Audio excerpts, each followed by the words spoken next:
Ya, shalom. Shalom anak-anak kami semuanya. Bapak harap semua dalam keadaan sehat. Tetap semangat. Selamat tahun baru untuk kita semuanya. Nanti kalau jumpa sama Bapak di sekolah baru kita salaman. Yang penting jaga kesehatan. Ikuti protokol kesehatan.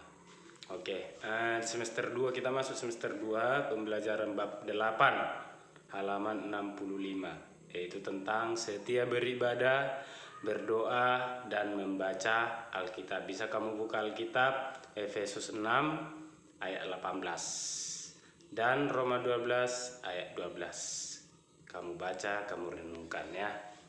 Oke, kita masuk pembelajaran bab 8, setia beribadah, berdoa, dan membaca Alkitab. Pernah kita mendengarkan bahwa berdoa adalah nafas hidup orang yang beriman. Jelas, orang yang beriman ya pasti berdoa. Sebelumnya kita sudah belajar tentang iman. Iman adalah dasar dari segala sesuatu yang kita harapkan dan bukti dari segala sesuatu yang tidak kita lihat. Itulah iman. Iman kita kepada Tuhan. Kita beroleh itu dengan cara apa? Ya setia beribadah, setia berdoa, dan membaca Alkitab. Setia itu artinya apa? Ya setia itu berarti tidak melenceng, tidak menyimpang. Setia itu artinya turut perintah. Itu yang namanya setia. Setia beribadah, ya rajinlah kita beribadah. Masa iya kamu pergi, aku ingin mendengarkan firman Tuhan katamu, tapi kamu pergi ke kafe, mana dapat?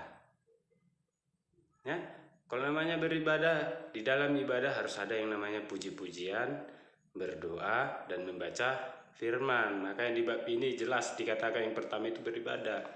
Dalam ibadah sudah pasti berdoa. Berdoa itu artinya meminta kepada Tuhan, berbicara kepada Tuhan, dan membaca Alkitab.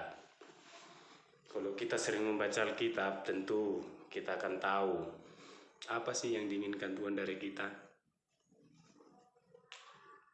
Ya kan? Apa tujuan kita hidup? Untuk apalah kita jadi manusia, untuk apalah kita jadi hidup? Ya biar kita tahu, seringlah membaca Alkitab, baca firman Tuhan. Bisa kamu baca itu di Efesus 6 ayat 18 itu ya. Banyak contoh-contoh yang dibuat di sini, mulai dari Nabi Amos.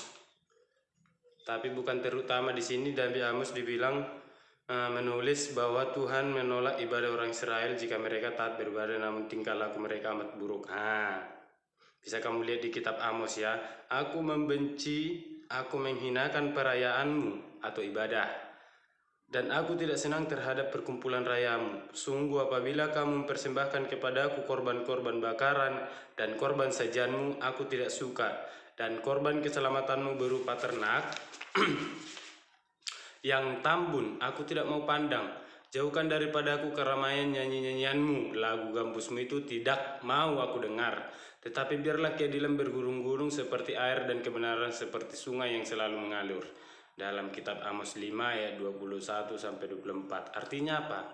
Kalau kita diperintahkan untuk beribadah, bukan hanya sekedar banyak itu orang-orang memperalatkan ibadah atau mempertopengkan ibadah. Caranya gimana? Dia rajin beribadah, tapi dia ke gereja motivasinya apa?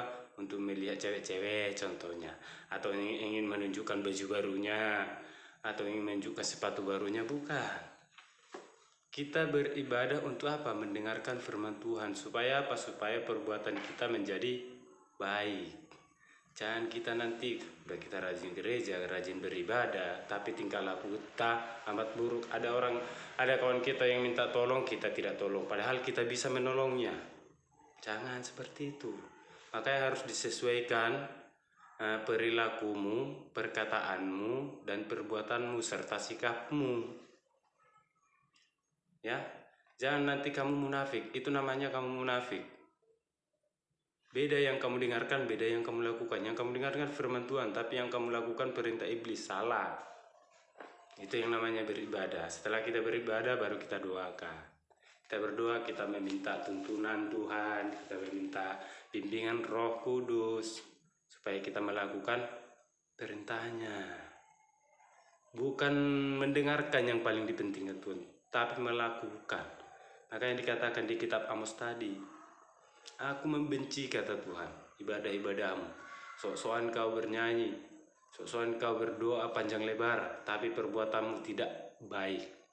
Tuhan membenci itu. Ya, itu namanya, itulah yang mau kita bahas sekarang. Jangan kita beribadah asal-asal beribadah. Kita pun berdoa asal-asal berdoa, jangan. Ya, itu harus perlu kita ingat. Mungkin sampai sini dulu Bapak sampaikan materi kita. Kita lanjut minggu depan. Seperti biasa, kalau ada yang tidak mengerti, kamu baca-baca bab 8. Ada yang tidak paham, kamu kirim pertanyaanmu melalui WA sama Bapak. Ya, mungkin cukup sampai di sinilah pembelajaran kita. Ingat, tetap semangat apapun yang terjadi. Ya, shalom.